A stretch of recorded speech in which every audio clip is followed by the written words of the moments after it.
You know, we've all seen the video, heard the stories. Americans are fed up with rising crime while the number of police officers is down, many retiring, some fed up with police cuts, or they are protecting elected leaders instead of families. Joining us now to break it all down is the founder and CEO of OpenTheBooks.com, Adam Andrzejewski.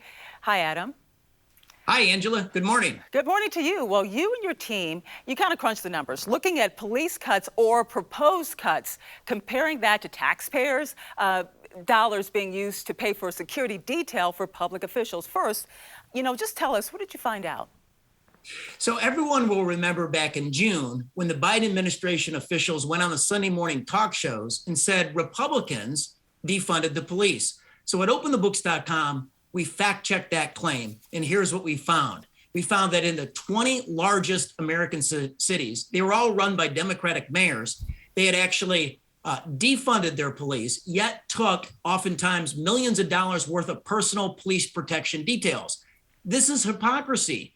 Angela, this is police protection for me, but not for thee. And since when did the people's police protection in the neighborhood matter less than the mayor's?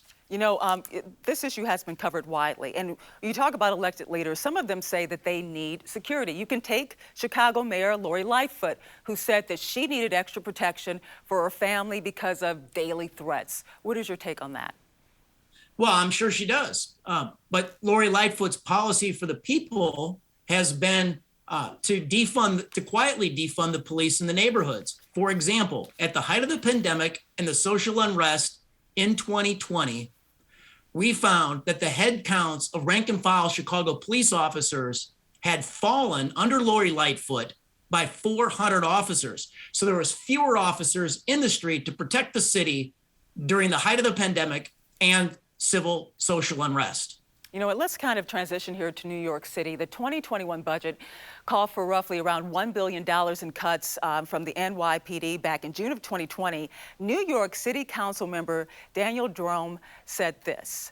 I want you to look at your screen. We recognize that the city must move away from failed racist policing policies of the past. This budget scales back funding for law enforcement at a time when crime is at an all-time low and redirects those dollars towards services that uplift our communities during this time of great hardships. What's interesting about this, just days later, the NYPD released these numbers. We also have them for you. 130% increase in shooting incidents. Murders are up 30% at that time. Burglaries, 118%. We also learned auto thefts were up 51%. Now, we all know that many factors drive up the rise in crime. It's not one thing, but what role do you think the Defund the Police movement had when you look at the numbers? I think it had a big role. When you have less money to the tune of $1 billion in New York City, then you have fewer police officers on the street, you have fewer police officer hours on the street and less of a police presence. But here's a second factor. You actually have more criminals on the street now because of the bail reforms and oftentimes the abolishment of cash bail. So the criminals are let back on the streets almost immediately. So you have less money for the police, less police presence, yet more criminals, and that's a recipe for disaster. There's some arguments that, the bail reform and low-level crime doesn't necessarily translate to violent crime. And that has been the argument for many advocates who are proposing some of these police reforms. Well, that flies in the face of the previous two mayors in New York City who implemented something called broken windows theory of police policy, where he actually went after the low-level criminals. And when you cleaned up the streets from the squeegee washers and the low-level criminals, it actually had an effect overall on taking New York crime levels down to historic lows. We're seeing something, a very, disturbing trend right now. You call these smash and grabs that we're seeing across the country. This crime wave is coming at a time when many cities are actually adding police and the Defund the Police movement has lost a lot of steam.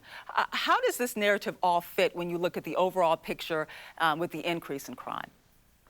So I think San Francisco is a great example. Mayor London Breed has promised to defund the police to the tune of $120 million. But what has London Breed done with her own personal security protection funded by taxpayers using the police? And that is her costs over the course of the past 5 years on now $1 million a year more than what they were 5 years ago. If the police security is good for the mayor, it's good for the people. And that's how you stop these smash and grabs. You have to fund the police. It's common sense. You have to have a gainful police presence on the streets. So do you think this refunding effort will kind of turn back the clock, or what do you think? Well, I think we've seen evidence of that. When it was on the ballot in Minneapolis in the last election in November, just last month, residents had it and citizens had the opportunity to abolish their police department, and they said no. They want a police presence, quite obviously. All right. Thank you so much, Adam Andrzejewski, for joining us this morning. Take care of yourself.